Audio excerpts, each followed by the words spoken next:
और आज हमें अपना संग प्रदान करने के लिए आ रहे हैं यूपीएस विनोद बिहारी प्रभु जी। विनोद बिहारी प्रभु जी जो है बेसिकली जबलपुर मध्य प्रदेश से हैं और प्रभु जी इजोली भक्ति आशा वैष्णव स्वामी महाराज जी के शिष्य हैं। प्रभु जी एमपी गवर्नमेंट के थ्रू मतलब बहुत सारे अवार्ड प्रभु जी को मिले हैं एमपी गवर्नमेंट फॉर एकेडमिक्स से।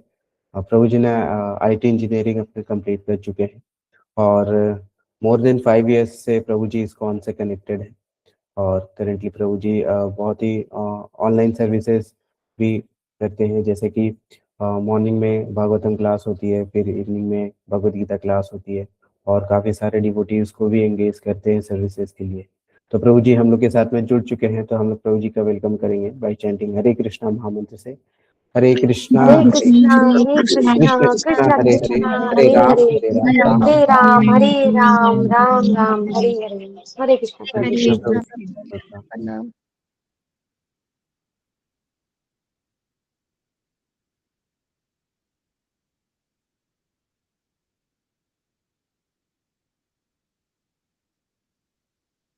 हरे कृष्णा। तो हरे प्रभु जी कृष्ण। वॉइस क्लियर है मेरा? एक बार क्लियर कर सकते जी प्रभु जी। हैं? ओके। ओम अज्ञानतिमिरान्धस्य ज्ञानाञ्जनशलाकया चक्षुरुन्मीलितं येन तस्मै श्रीगुरुवे नमः। श्रीचैतन्यमनोभीष्टं स्थापितं येन भूतले स्वयं रूप कदा मह्यं ददाति स्वपदान्तिकम्। वन्देऽहं श्रीगुरू श्रीयुतपदकमलं श्रीगुरुन् वैष्णवांश श्रीरूपं साग्रजातं सहगण रघुनाथान्वितं तं सजीवं साद्वैतं सावधूतं परिजनसहितं कृष्ण चैतन्य देवं श्री राधा कृष्ण पादान सहगण ललिता श्री विशाखान्वितांश। हे कृष्ण करुणा सिंधु दीन बंधु जगतपते गोपेश गोपिका कांत राधा कांत नमस्ते। तप्त कांचन गौरांगी राधे वृंदावनेश्वरी वृषभानुसुते देवी प्रणमामि हरिप्रिय।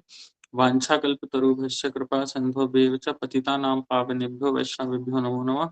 जय श्री कृष्ण चैतन्य प्रभु नित्यानंद श्री अद्वैत गदाधर श्रीवासादि गौर भक्तवृंद। हरे कृष्ण कृष्ण कृष्ण हरे हरे, हरे राम राम राम हरे हरे। नमो विष्णुपादाय कृष्णपृष्ठाय भूतले श्रीमते भक्तिवेदांत स्वामिनिति नाम्ने नमस्ते सारस्वती देवे गौरवाणी प्रचारिणे निर्विशेष शून्यवादी पाश्चात्य देश तारणे मुखम करोति वाचालं पंगुम लंघायते गिरिं यत्कृपातमहं वन्दे श्रीगुरुदीनतारणं परमानन्दमाधवं श्रीचैतन्येश्वरम्। हरे कृष्णा। तो आप सभी का स्वागत है आज की हमारी भगवत गीता की क्लास में। तो अभी एक वीक कंटिन्यूस कुछ ना कुछ फेस्टिवल चल रहे थे, तो उस बीच हम भगवत गीता को थोड़ा सा स्किप करके फेस्टिवल्स के ऊपर ही सारी क्लासेस हो रही थी। तो अराउंड एक वीक के बाद जो है आज भगवत गीता का क्लास हो रहा है। तो आप सभी जिनके लिए पॉसिबल हो ना वीडियो ऑन कर सकते हैं, जिससे सभी भक्तों के दर्शन भी हो पाए। सो आज हमारा जो श्लोका है वो है चैप्टर 17 का 18 श्लोका। आप स्क्रीन शेयर कर सकते हो अभी?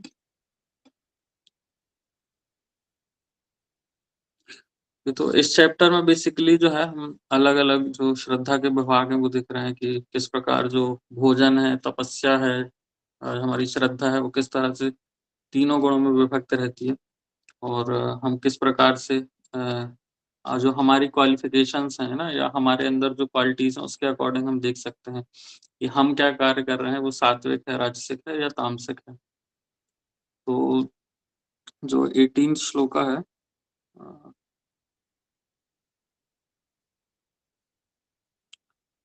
तो हम 18 श्लोका को यहाँ पर रीड करते हैं।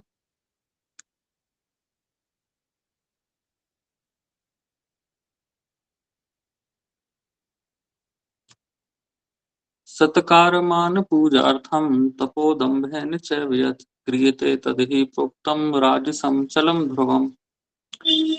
जो तपस्या दंभ पूर्वक तथा सम्मान सत्कार एवं पूजा कराने के लिए संपन्न की जाती है वह राजसी तमोगुणी कहलाती है। यह ना तो स्थायी होती है ना शाश्वत। तात्पर्य बाय श्रीला प्रभुपाद।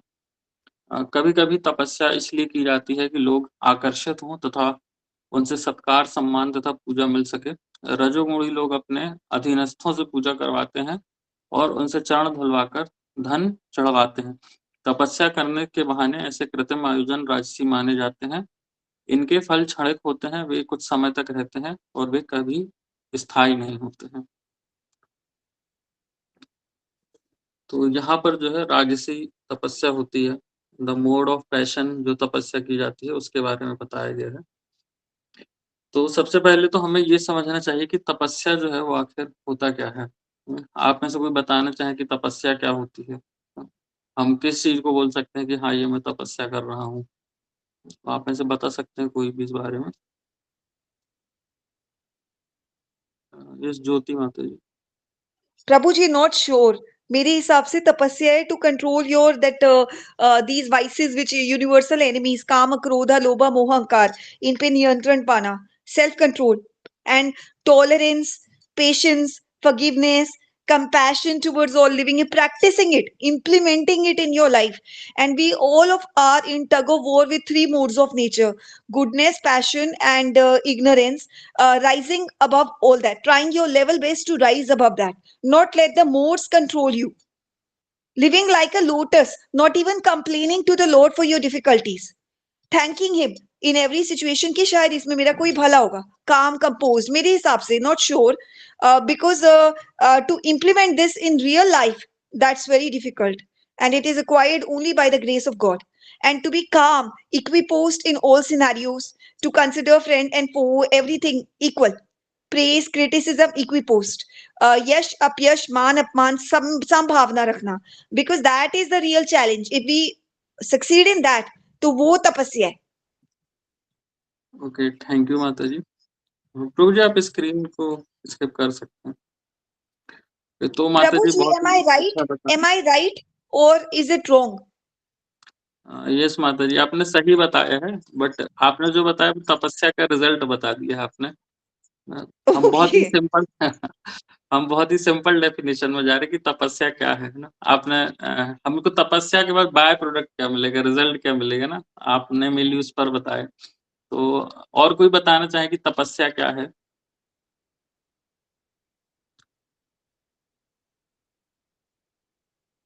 बस माता जी ने कहा है स्वयं को तपाना। हर्षित प्रभु जी। हरे कृष्ण प्रभु जी, धन्यवाद प्रणाम।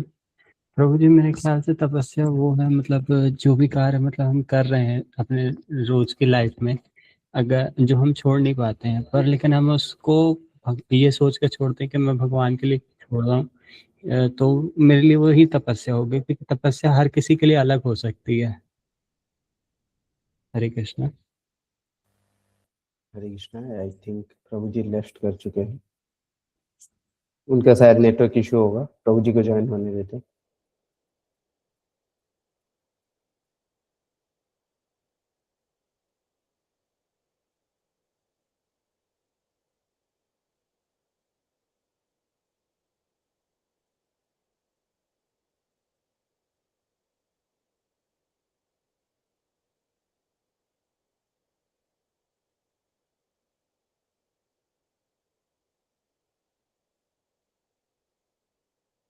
हरे कृष्णा।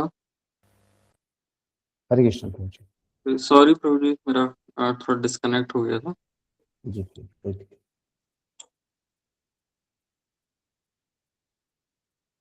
ओके, सो लास्ट हम अंजू माता जी का और बस उनका पॉइंट ऑफ व्यू लेंगे। हरे कृष्णा प्रभु जी, धन्यवाद प्रणाम।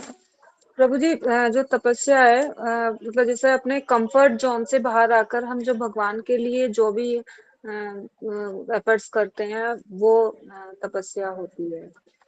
प्रभु जी, मतलब मेरे हिसाब से मुझे जो लगता है कि भगवान के लिए जो भी कार्य मतलब जब हम करते हैं, तो जैसे अपने कंफर्ट जोन से बाहर है, वैसे तो हम करते ही रहेंगे, तो लेकिन थोड़ा सा कंफर्ट जोन से बाहर हम निकलेंगे और जो भी मतलब तप होगा वही तपस्या कहलाती है।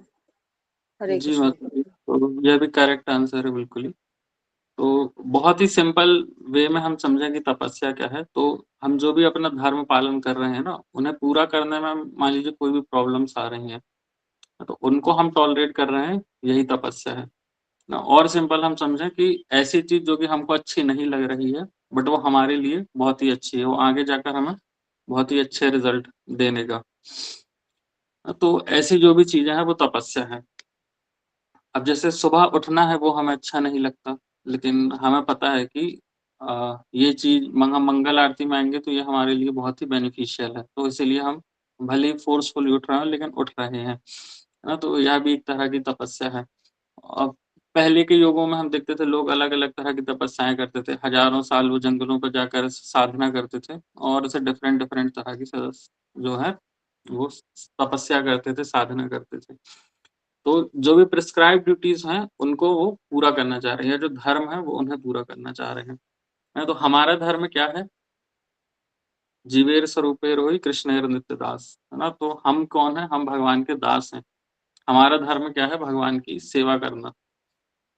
तो भगवान की सेवा करने में जो कुछ भी समस्याएँ आ रही है ना, वह भी जो है सब कुछ हमारे लिए तपस्या ही है ना? मान लीजिए हम कहीं प्रचार पर गए हैं, बुक डिस्ट्रीब्यूशन पर गए हैं, हम हमें किसी व्यक्ति ने गाली दे दी आज, है ना? तो वह भी हमारे लिए तपस्या है ना? क्योंकि हमने वो गाली किस लिए सुनी? वो हमने भगवान की सेवा के लिए सुनी है ना? तो भगवान उसे भी हमारी तपस्या ही समझ रहे हैं।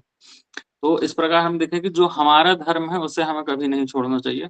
उसमें भले बहुत ही डिफ़िकल्टीज़ आएँ, प्रॉब्लम्स आएँ, कुछ भी आए, है ना? हम उसको टॉलरेट कर रहे हैं, ये सारी चीज़ें जो हैं वो हमारी तपस्या है। तो एक ऐसी कथा भी आती है जहाँ पर एक संत थे, है ना? वो एक नदी के किनारे जो है वो बैठकर अपनी साधना करते थे और एक बिच्छू जो है वो उन्हें रोज़ आकर काटता था। है ना? वो रोज़ आकर उन्हें डंक मार जाता था। उससे वो जो संत थे उन्हें बहुत ही तकलीफ़ होती थी। और जो लोग देखते थे कि अब बिच्छू रोज़ आता है और रोज़ जो ये महात्मा है इनको वो काट कर चला जाता है। उसके बाद भी जो महात्मा है वो धीरे से उस बिच्छू को अपने शरीर से अलग करते हैं और उसे किनारे छोड़ देते हैं। उन्होंने कभी मारा नहीं उस बिच्छू को। तो लोग पूछते हैं कि अब बिच्छू को चाहे तो आप एक ही बार मार दो, रोज़-रोज़ आपको जो कष्ट हो रहा है आप उससे बच जाएँगे, लेकिन आप ऐसा क्यों नहीं करते?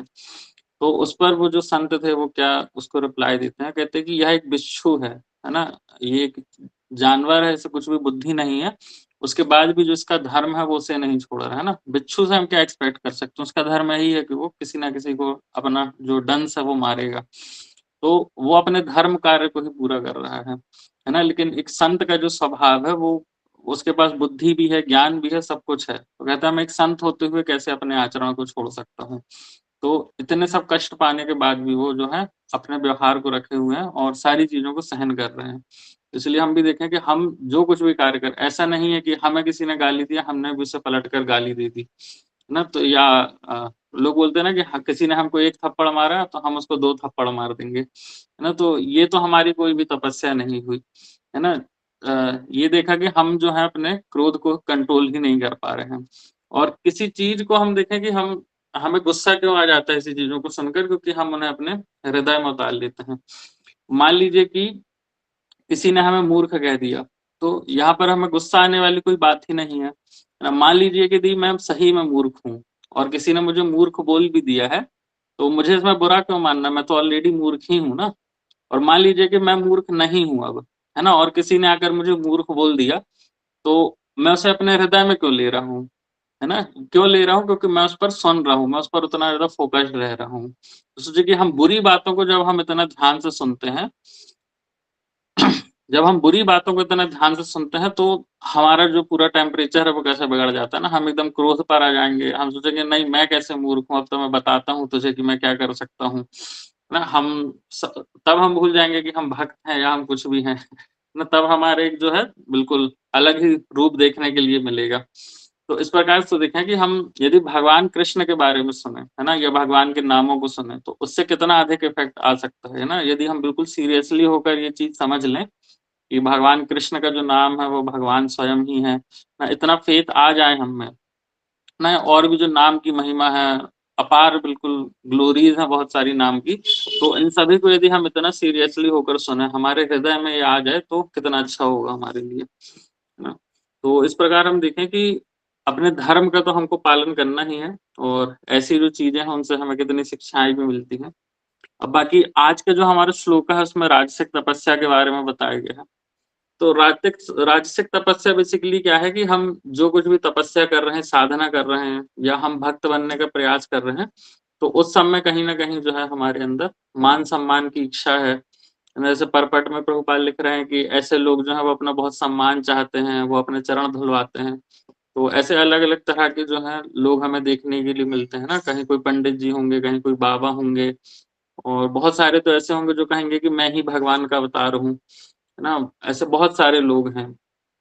तो अभी ओवरऑल इंडिया में ही देखेंगे तो हम अराउंड 5 से 10,000 लोग ऐसे मिल जाएंगे जो बोलेंगे कि मैं ही कल की अवतार हूँ। कल की अवतार हो चुका है, बहुत ही जल्दी कलयुग का जो है वो कलयुग समाप्त होने वाला है। इस तरह की वो अलग अलग बातें करेंगे। तो ऐसे लोगों का पर्पस क्या होता है कि वो केवल मान सम्मान की इच्छा रखते हैं, है ना। वो चाहेंगे कि मतलब मान सम्मान की इच्छा भी हमें इसलिए है क्योंकि हम अपने शरीर से बहुत ज्यादा अटैच होते हैं ना। क्योंकि कोई व्यक्ति जो हमें देख रहा है वो केवल हमारे शरीर को ही देख रहा है ना। हम बोलते हैं कि मेरा जो स्वरूप है वो आत्मा का है, लेकिन आत्मा तो हमें दिख नहीं रही है ना। सम्मान जो भी हो रहा है या हमारे कुछ बहुत अप्रिसिएशन हो रहा है, तो वो क्यों हो रहा है? केवल इस शरीर की वजह से ही हो रहा है। तो जो शरीर से बहुत ज्यादा आसक्त होते हैं, वैसे ही लोगों को बहुत ज्यादा ऐसी इच्छाएं होती हैं कि मेरा बहुत अधिक सम्मान होना चाहिए। मैं जैसे ही पहुँचूँ कहीं पर ना, लोग सीधा ऐसा दंडवत प्रणाम करने के लिए मेरे आगे लेट जाएँ सब, मैं केवल अकेला खड़ा रहूँ। पूरे हॉल में सारे जो भक्त हैं वो मेरे सामने ऐसे गिरे हुए हों। तो ऐसी इच्छाएँ जो है वो हमारी भक्ति के लिए, हमारी तपस्या के लिए बहुत ही डेंजरस होती है। ऐसे में हम भक्ति तो कर ही नहीं पाएँगे, भक्ति हम कर ही नहीं रहे हैं, ना, क्योंकि हम अपने आप को अभी भी शरीर समझ रहे हैं, है ना? हम अभी भी जो है बॉडीली प्लेटफ़ॉर्म पर ही हैं और हमारे हृदय के जो कल्मश हैं वो अभी भी खत्म नहीं हो पाए हैं। जब तक हम भक्ति अच्छे से नहीं करेंगे तो हमारा हृदय के ऐसे जो कल्मश हैं वो धीरे-धीरे बढ़ते जाएँगे। काम, क्रोध, लोभ, मोह, मद, मात्सर्य जो है वो बढ़ता जाएगा, है ना? तो हम भागवतम में कथा भी सुनते हैं, ऐसी आती है जहाँ शिव जी और दक्ष रहते हैं। तो जब दक्ष ऐसी एक सभा में पहुँचते हैं, सभी लोग वहाँ पर उठकर खड़े हो जाते हैं ना, लेकिन शिव जी जो हैं वो वहाँ पर खड़े नहीं होते। तो उन्हें बुरा लग जाता है ना, इतने लोग सम्मान कर रहे हैं, उन्हें उसकी चिंता नहीं है ना। वो सोच रहे हैं कि सब खड़े हो गए, शिव जी क्यों नहीं खड़े हुए, है ना? तो वो इस तरह से जो है वो शिव जी को भी बहुत बुरा-भला बोल देते हैं इस तरह से। तो फिर आगे कितना उनका बुरा परिणाम होता है वो हमें देखने के लिए मिलता है। तो इस प्रकार से हम देखें कि मान-सम्मान की जो इच्छा है, यह हमें बिल्कुल भी नहीं रखना चाहिए।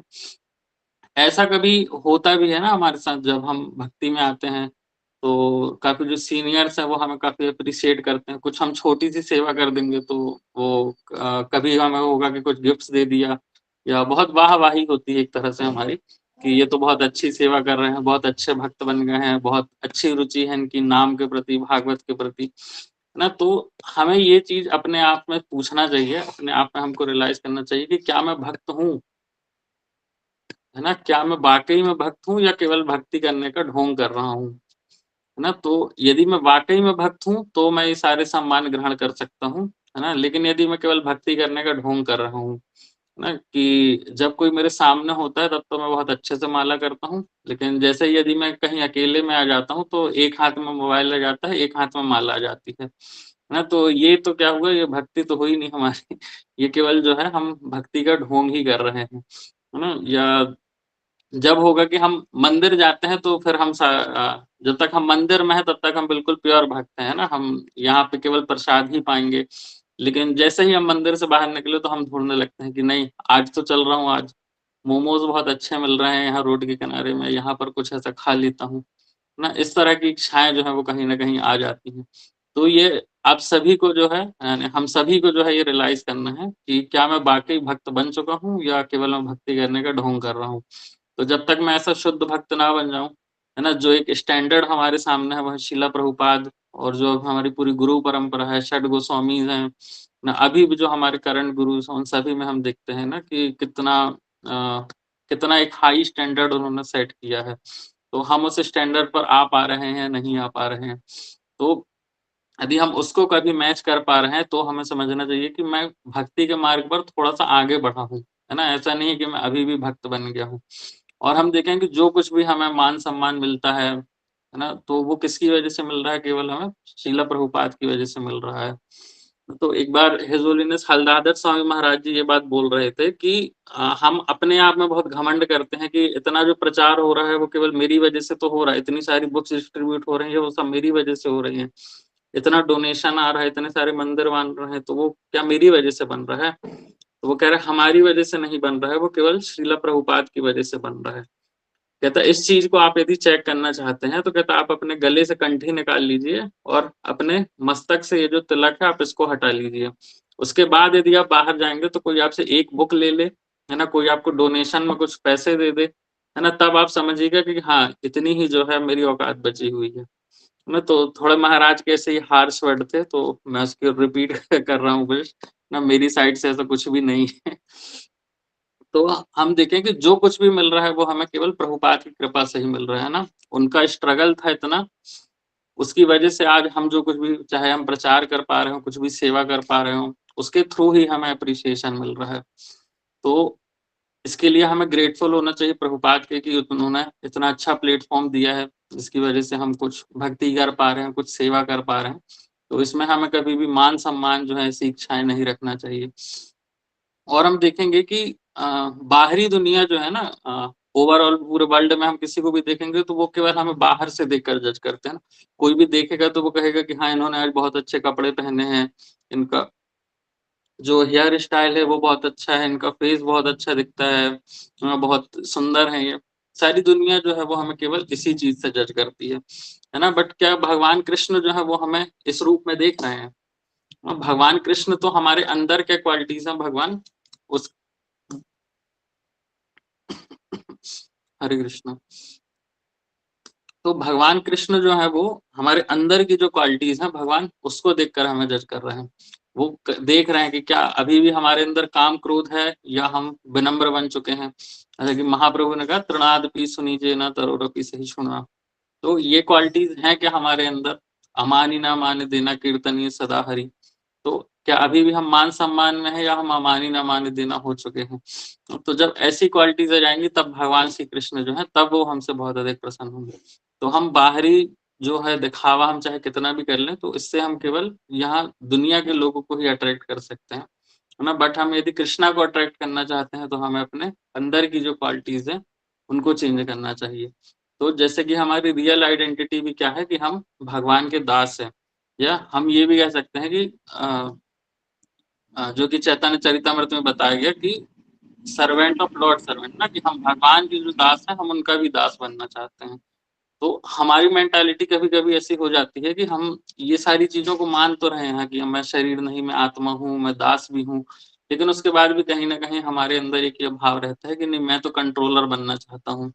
ना, या कुछ भी हम चीज़ें रहती हैं तो वो इस प्रकार से सोचते हैं कि नहीं, मेरे अकॉर्डिंग क्यों नहीं हो रही हो, चाहे वो मटेरियली हो या स्पिरिचुअली हो, है ना? बहुत सारी प्रॉब्लम्स आती हैं।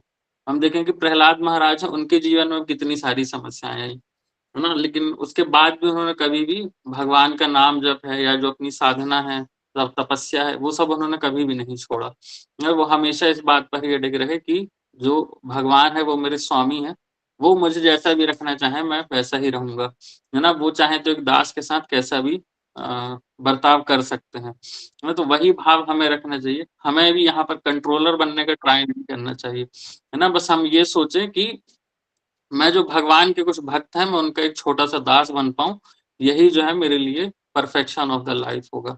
तो एक बार शीला प्रभुपाद से पूछा गया कि कुछ जो रिपोर्टर्स थे वो उनके पास आए हुए थे।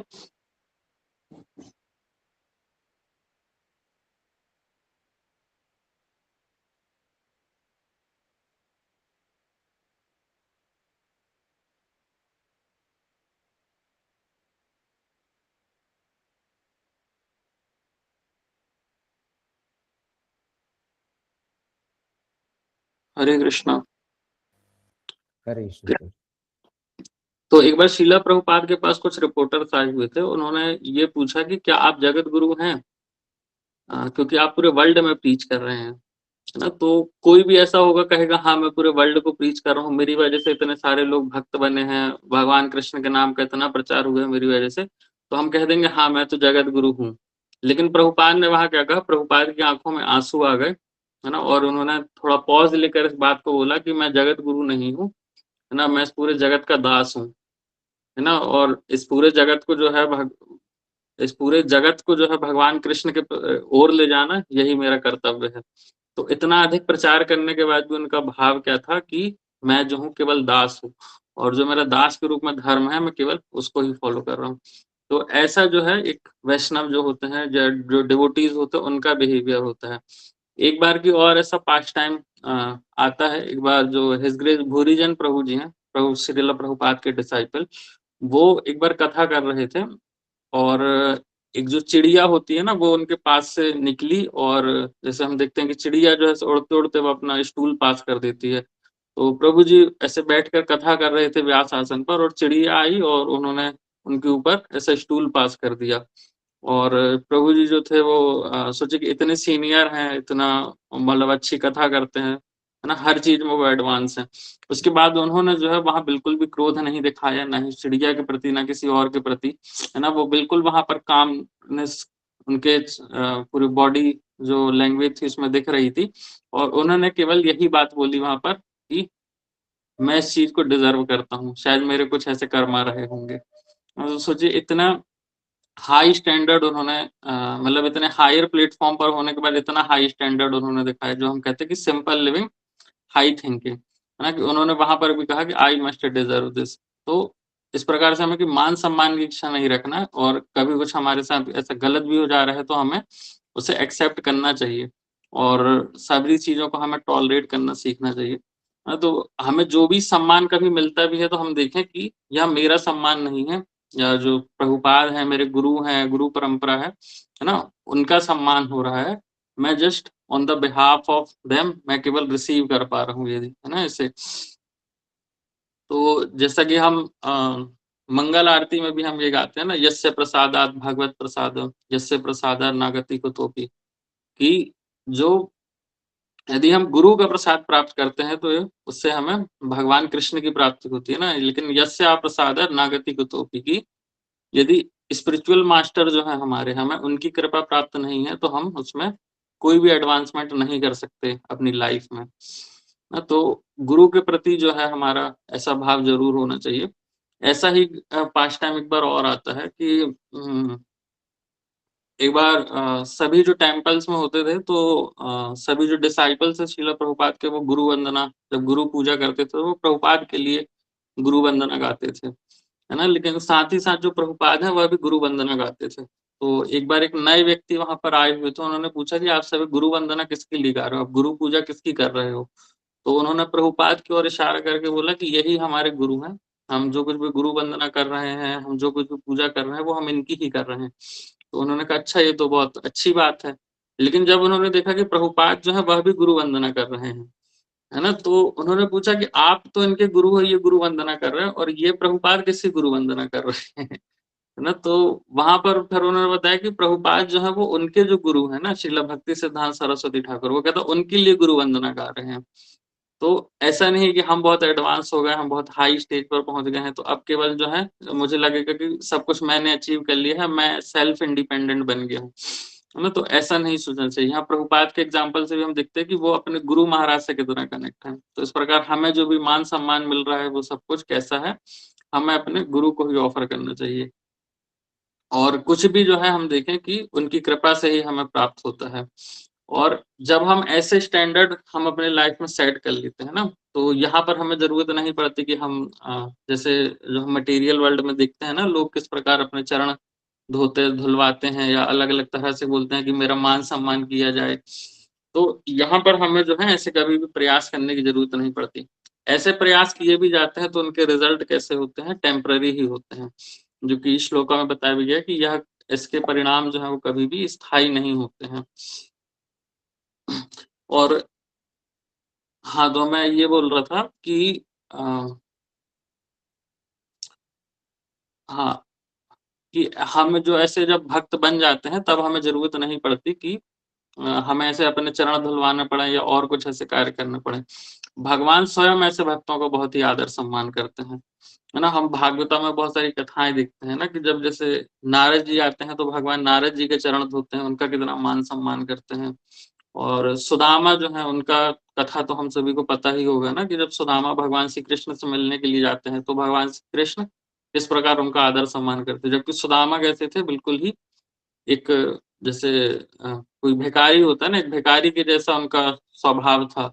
और वैसे भिक्षा मांग मांग कर ही जो है केवल अपना जीवन यापन कर रहे थे। लेकिन जब वो भगवान श्री कृष्ण के पास जाते तो भगवान श्री कृष्ण सोचे कि इतने बड़े राजा हैं ना, लेकिन उसके बाद भी वो उनका किस प्रकार मान सम्मान करते, उनके चरण धोते हैं, है ना, उन्हें नए वस्त्र देते हैं, इस तरह से उन्हें सारी चीजें फिर प्रोवाइड करते हैं वो। तो यदि हम देखें कि हम अपना जो भक्ति है ना, हमारी जो तपस्या है, साधना है, हम उसमें इस प्रकार अडिग बने रहते हैं, तो हमारे बाहरी दिखावे की या जो बाहरी आडंबर है, इन सब में हमें पड़ने की कोई भी ज़रूरत नहीं पड़ेगी, है ना? ऐसे में केवल बाहरी जो लोग हैं वही हमसे अट्रैक्ट होंगे, लेकिन यदि हम अपने आप में प्योर रहते हैं, तो इससे भगवान हमारे प्रति अट्रैक्ट होते हैं। तो समय हमारा ऑलरेडी हो चुका है, यहाँ पर ही मैं इसको कंक्लूड करूँगा। कुछ त्रुटि हुई हो तो आप सभी क्षमा कीजिएगा। इन्हीं का कुछ प्रश्न हो तो हम ले सकते हैं। हरे कृष्ण। हरे कृष्णा प्रभु जी, बहुत बहुत धन्यवाद प्रभु जी। आपने बहुत ही सुंदर आपने बताया कि हम लोग को अपना मन को कंट्रोल करना चाहिए और मान सम्मान की इच्छा नहीं रखना चाहिए, और भी जो भी हम लोग इस्कॉन से जुड़े हैं तो हम लोग को जो भी गुरु परंपरा में है उसको फॉलो करना चाहिए। थैंक यू प्रभु जी। तो आप में से जिन भक्तों को जो भी प्रश्न है आप हैंड रेस कर सकते हैं और प्रभु जी से अपना प्रश्न पूछ सकते हैं।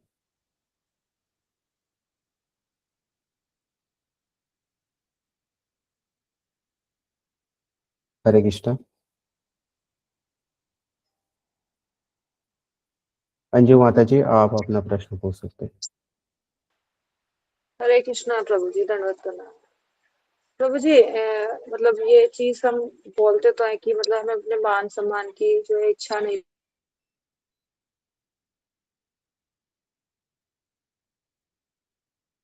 रखनी चाहिए। तो प्रभु जी कभी ना बहुत ही मुश्किल हो जाता है, बहुत ज्यादा इसको मतलब इस चीज को डेवलप करें, क्योंकि अभी कोई कुछ कह दे तो एकदम मतलब, लेकिन मतलब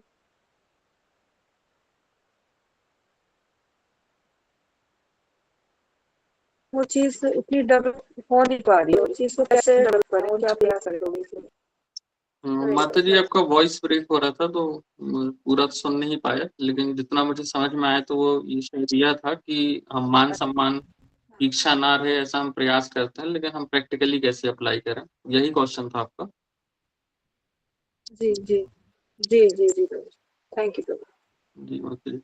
तो इसमें कुछ 2-3 चीजें हैं जो हम फॉलो कर सकते हैं। सबसे पहला तो हम अपने आप में हम्बल बनने का प्रयास करें। तो जितना ज़्यादा से ज़्यादा हम हम्बल रहेंगे, उतना ही ईगो जो है वो हमसे दूर रहेगा, है ना? जो ऐसी प्राउड जो हमारा मिथ्या अहंकार है ना, उससे हम बचे रहेंगे। तो ज़्यादा से ज़्यादा हमें जो बताया गया ना, तृणादपि सुनिचेन, कि अपने आप को हमें तृण से भी तुच्छ मानना है। तो उस प्रकार का भाव जो है वो हमें रखना चाहिए। सेकंड, जो हमने ऑलरेडी डिस्कस किया क्लास में ना, कि अब हम जो हैं भगवान के दास हैं, तो हमें अपनी आइडेंटिटी का भी पता होना चाहिए। हम कभी भी जो है वो कंट्रोलर बनने का ट्राई ना करें, है ना? हम बस देखें कि मैं एक अच्छा दास ही बन पाऊँ भगवान का या भगवान के भक्तों का, तो यही जो है वो हमारे जीवन की पूर्णता होगी। और एक और चीज़ जो हम और प्रैक्टिकली अप्लाई कर सकते हैं, वो है कि हम हमेशा ग्रैटिट्यूड रखें। ना, हम कहीं ये ना देखें कि किसी ने मेरे लिए 1000 अच्छी चीज़ें की हैं, लेकिन एक कुछ बुरी चीज़ हो गई तो मैं बहुत अधिक क्रोधित हो गया हूँ। मुझे लगा नहीं, इन्होंने ऐसा नहीं किया तो मैं बात नहीं करूँगा इनसे, या कुछ भी इस तरह की बातें जो हैं वो आ जाती हैं। लेकिन हम देखें कि बाकी जो अच्छी चीज़ें हैं ना, उनके लिए हम कैसे ग्रेटफुल हो सकते हैं। तो ये सारी चीज़ें यदि हमारी लाइफ में रहेंगी तो अच्छा रहेगा। और बाकी डिवोटी एसोसिएशन में हम जितना अधिक से अधिक हो सके हमें रहना चाहिए। जितना हम भक्तों का संग करेंगे, अपने जो हमारे मेंटर हैं, फैसिलिटेटर हैं, है ना? उनकी हम गाइडेंस में रहेंगे तो वो हमारे लिए हेल्पफुल रहेगा। ओके प्रभु, थैंक यू सो मच प्रभु जी। हरे कृष्ण प्रभु, धन्यवाद। हरे कृष्ण। हरे कृष्ण प्रभु जी। प्रभु जी, चैट बॉक्स में एक प्रश्न है भाग्यश्री माता जी का। माता जी पूछ रहे हैं, प्रभु जी कंटिन्यूटी के साथ ये क्वालिटी कैसे डेवलप कर सकते हैं, कभी ना कभी भूल जाते हैं जी मान माता, सम्मान। तो हम सभी ही भूल जाते हैं, हम सभी बद्ध जीव हैं, इसीलिए हम यहाँ पर फंसे हुए हैं। तो यही सेम जो अभी ऑलरेडी हमने डिस्कस किया, यही चीजें हैं कि हमें बार बार इनको याद करना है। जैसे हम देखते हैं कोई नई मूवी आती है, कोई नया प्रोडक्ट आता है, तो उनका मार्केटिंग कितना स्ट्रांग होता है ना। आपको जरूरत नहीं है उस चीज की, है ना, उसके बाद भी लेकिन वो फोर्स करेंगे आपको कि नहीं नहीं, आपको ये प्रोडक्ट तो लेना ही है। तो वैसे ही हमें क्या करना है, हमें बार बार कथा सुनना है, बार बार इन सारी चीजों को याद करना है ना। तो ये हमारे लिए स्पिरिचुअल मार्केटिंग है।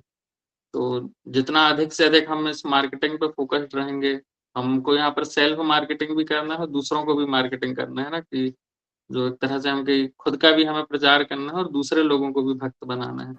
तो हम जितना इसमें कंटिन्यू रहेंगे, जितना हमारी इसमें कंसिस्टेंसी रहेगी, उतना ही हमें ये सारी चीज़ें भी याद रहेंगी। जी प्रभु जी। प्रभु जी, माता जी का प्रश्न है, प्रत्येक क्षण भगवान का स्मरण कैसे करें, हो नहीं पाता। गीतांजना माता जी का प्रश्न। जी माता जी, तो इसका आंसर भी सेम ही है। हम जितना अधिक से अधिक हम श्रवण करेंगे भगवान के नाम, रूप, गुण, लीलाओं का, उतना ही हम अधिक से अधिक अपने आप को ऑब्जर्व कर पाएँगे हरि नाम में। थैंक यू प्रभु जी। दिलीप प्रभु जी, आप अनम्यूट कर सकते हैं, अपना प्रश्न पूछ सकते हैं आप। हरे कृष्णा प्रभु जी। प्रभु जी, मैं बहुत बार आपके सेशन ज्वाइन करता रहता हूँ। प्रभु जी, हमारे इस्कॉन पे पुराने से पुराने और अच्छे से अच्छे प्रीचर जितने भी हैं, अगर कभी हम उनको गुरु जी कहते हैं तो बोलते हैं हमें गुरु जी नहीं कहना, हम तो सिर्फ एक छोटे से प्रभु जी हैं। ऐसा क्यों कि अपने आप को गुरु मानना ही नहीं चाहते? जी प्रभु जी। तो गुरु का हम एक देखें जो काफ़ी हाईली वो प्लेटफ़ॉर्म पर होते हैं, तो जब वो उस स्टैंडर्ड पर पहुँच जाते हैं, जब हम उन्हें ज़रूर गुरु जी कह सकते हैं। बट जनरली हम जो है सभी को प्रभु जी एंड माता जी ही बोलते हैं। तो हम इसीलिए इसी स्टैंडर्ड को जो है फ़ॉलो करते हुए चलते हैं। प्रभु जी, मेरे ख्याल से आप जबलपुर से हैं। जबलपुर में एक डॉक्टर साहब हैं जो मेरे ख्याल से बहुत ही बड़े ज्ञाता है भागवत सभी स्क्रिप्चर्स के। उनको भी हम लोग कभी अगर गुरु जी बोल देते हैं तो बोले मुझे गुरु जी मत बोलिए। ऐसा क्यों गुरु जी? प्रभु जी सॉरी। जी प्रभु जी। तो शायद समझ पा रहा हूँ आप जिनका बात कर रहे हैं। तो हम देखिए कि गुरु हम इस्कॉन में केवल उनको ही बोलते हैं ना जो सन्यास हैं या जो दीक्षा गुरु बन चुके हैं। हम केवल उनके लिए गुरु जो है वर्ड प्रोनाउंस करते हैं। गुरु मतलब हम जितना सोच रहे हैं वो उनसे भी काफ़ी ऊपर बहुत ही हाईली एडवांस स्टेज पर होते हैं वो। तो जब वो आ जाते हैं उस लेवल पर तब हम समझ पाते, तब हम उन्हें गुरु बोल सकते हैं और वो फिर एक्सेप्ट भी करते हैं उस चीज़ को। लेकिन जनरली हम देखें कि हम जैसा आपस में कभी मिल रहे हैं या कुछ ऐसे हैं तो हम उनको प्रभु जी ही बोलते हैं। जी प्रभु जी, ऐसा और इसके अलावा और कोई रिस्ट्रिक्शंस नहीं है? नहीं प्रभु जी, ऐसा कुछ भी रिस्ट्रिक्शंस नहीं है। जी प्रभु। हरे कृष्ण प्रभु जी, दंडवत प्रणाम। हरे कृष्ण। हरे कृष्णा। थैंक यू प्रभु जी। प्रभु जी, फिलहाल तो और कोई प्रश्न नहीं है, तो हम लोग सेशन को यहीं पे वाइंड अप कर सकते हैं। थैंक यू तो प्रभु। हरे कृष्ण। हरे कृष्णा प्रभु जी। तो बहुत बहुत धन्यवाद प्रभु जी, बहुत ही सुंदर लेक्चर था और सभी प्रश्नों के उत्तर आपने दिया। तो हम लोग प्रभु जी का धन्यवाद करेंगे बाय चैंटिंग हरे कृष्णा महामंत्र से। हरे कृष्णा हरे कृष्णा हरे कृष्णा कृष्ण हरे कृष्णा हरे राम हरे राम राम हरे हरे हरे कृष्णा प्रभु जी। आप सही बताइए, बहुत बहुत कृष्ण धन्यवाद। प्रभु जी, धन्यवाद।